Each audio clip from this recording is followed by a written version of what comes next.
Now, look, next time you hear members of the Albanese government talking about the importance of good management, keep this story in mind. New figures released today show the government spent $100,000 of your money flying Labor MPs back to Canberra for a one-off 90-minute meeting to rubber stamp the Stage 3 tax cuts. Yeah, Albanese's cabinet approved the tax cuts on January 23, but rather than wait 2 weeks for MPs to be in Canberra, the PM insisted they all make a special trip the following day. According to the independent parliamentary expenses figures and analysis by the Nightly, some Labor MPs, because they had to come back at short notice, spent $2,000 on one-way domestic flights. You and I would never do that. We'd say, well, we might fly another time. It was all done in a rush so the PM could announce the cuts at his press club address the following day. The cost equated, Danica, to $900 per politician. That's flights, accommodation,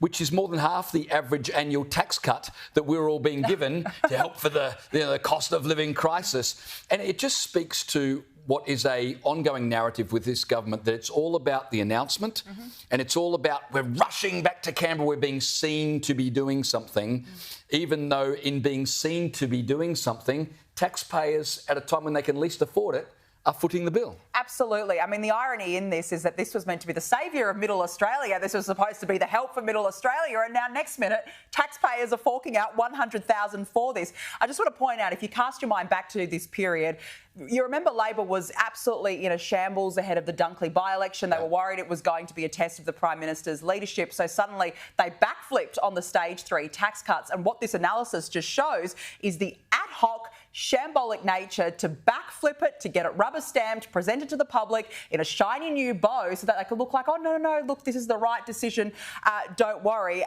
And we heard every day at that time, if you remember, my word is my bond. Who could forget that? So I'm not surprised. We can barely be surprised. No, well, speaking about this, there's one person I really want to ask about all of this, and that's One Nation Senator Pauline Hanson. So let's bring Pauline on now. Senator, great to have you with us. Tell me, what did you think when you heard Labor spent $100,000 rushing MPs in for that one-off meeting? As Danica said, it was for 90 minutes. I am absolutely furious about it, James. I cannot believe that they've done it. This is what the Albanese Labor government does in Australia. The complete waste of money that goes on constantly all the time. You know, in Queensland, we have kids and the elderly and people who can't get operations purely for the fact is we haven't got the money to supply for the nursing staff or the beds for them. Now, case in point, there's a 9-year-old girl, she's been waiting 7 years to have a tonsillectomy operation. 7 years. She's lost 20 days of school in the last term. She may have to repeat grade 4. It's depressing her and she's not doing well at all. So hence, I've actually offered to pay for this operation, which is now going to go ahead on the 27th of August. Now, these are important things to people, to have these important operations done, not flying politicians here for 90 minutes from all over the country at taxpayers' expense. So I'm very furious about this. Another thing too, it was a previous government under the coalition that actually supported, with the support of One Nation and my vote, got the tax 3 tax cuts across the line. They were already in legislation and accounted for. The Albanese government tweaked it a bit to take tax cuts off those higher income earners. So those tax cuts were already there in place anyway. And yet to drag people from around the country to pass these tax cuts is an absolute disgrace. And I hope the people remember this. They don't care about the taxpayers' dollars. They'll spend it whichever way they want to, because you're going to suffer in the long run, because it has to come out of the taxpayers' pockets somewhere. So you're robbing Peter to pay Paul. Yeah, absolutely. As we said, this was meant to be the big saviour of Middle Australia, but we're going to bill taxpayers at the same time for it. It's extraordinary. Now, Senator, Parliament is back this week. You're planning to call for an inquiry into native title effectiveness. What are you looking at? Yes, I am. I've been doing some research into this with native title in the early 1990s, just prior to the Eddie Mabo case, which was passed, Queensland versus Eddie Mabo versus Queensland government. That was in 1992. Now, prior to that, around that period of time, there was 14.22% of all land under Australia that was owned under native title. Latest figures that I have from 2016 is over 30%, and with another 31% under determination, which is believed to be passed. So we actually will have over 60% of Australia will be under native title.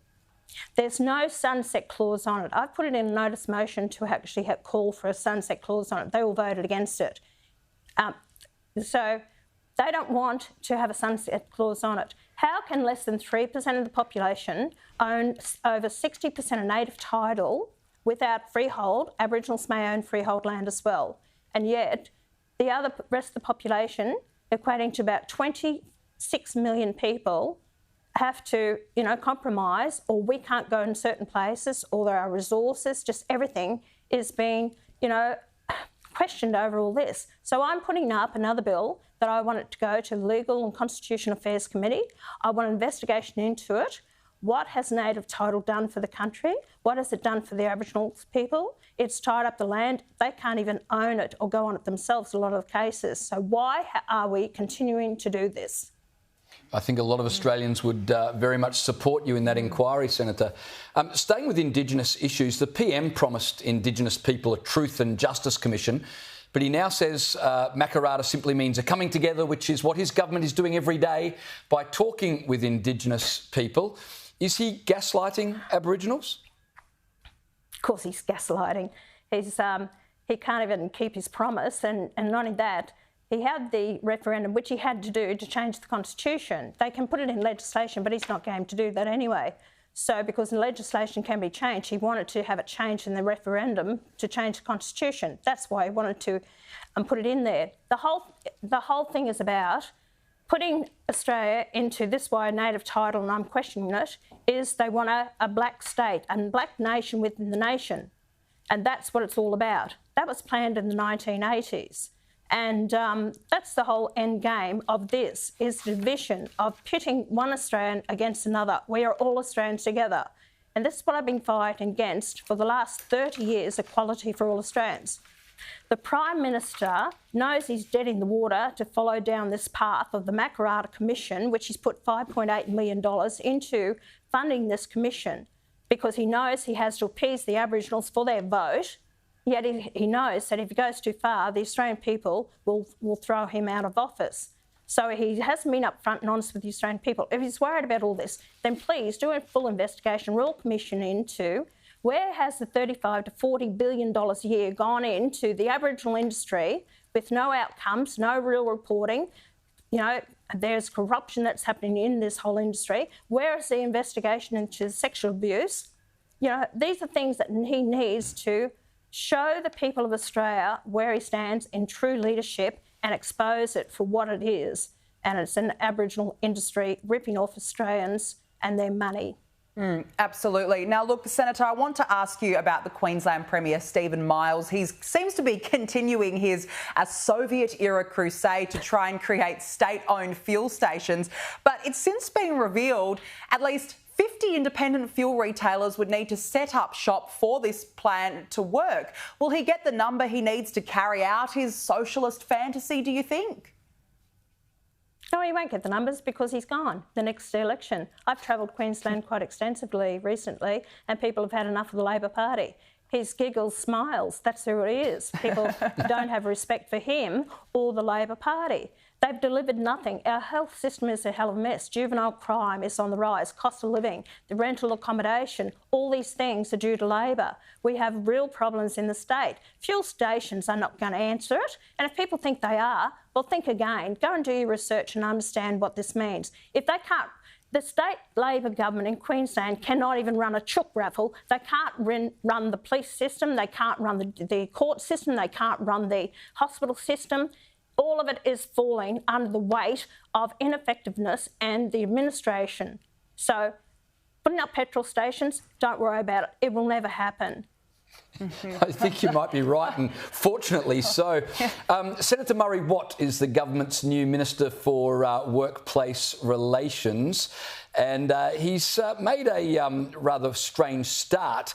He's ruled out a Royal Commission into the construction industry. Now, with all the allegations surrounding the CFMEU, Senator, I would have thought a Royal Commission was called for. It is called for, but here we have Tango Murray, that's what I call him, the quick moves that he has. And the fact is that, you know, he'll throw this at you because, see, the Labor Party depends on the CFMEU and what they've done. What we discovered in 2016 with the ABCC, that the corruption that's going on within the building industry from this union, I'm not talking about the workers, I'm talking about those high up within the union who are thugs and bullies and who have controlled the building industry for too many years. That's why the ABCC was brought in to pull them into line. The number of people, private contractors, that have actually told me they had to hand over cash, large amounts of cash, when they went to deliver the concrete. Their gates were closed on them, so the concrete couldn't be poured or went off. They made people lose a lot of money, those private businesses. They are nothing but thugs and bullies. And then the government buildings that they work on can cost the taxpayers up to 30% more for that building. They have to be investigated, and they should be under the hammer, but Labor won't do it. And this is why people must think, where do you want this country to go into the future? Because if you think that it's going to turn around under Labor by putting it into administration, it won't happen.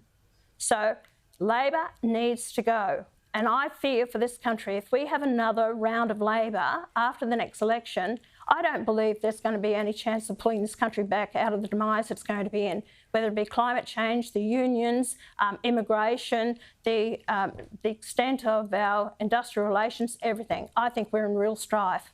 It's certainly a worry. Senator Pauline Hanson, always good to speak with you. Thank you very much for joining us on the show this evening.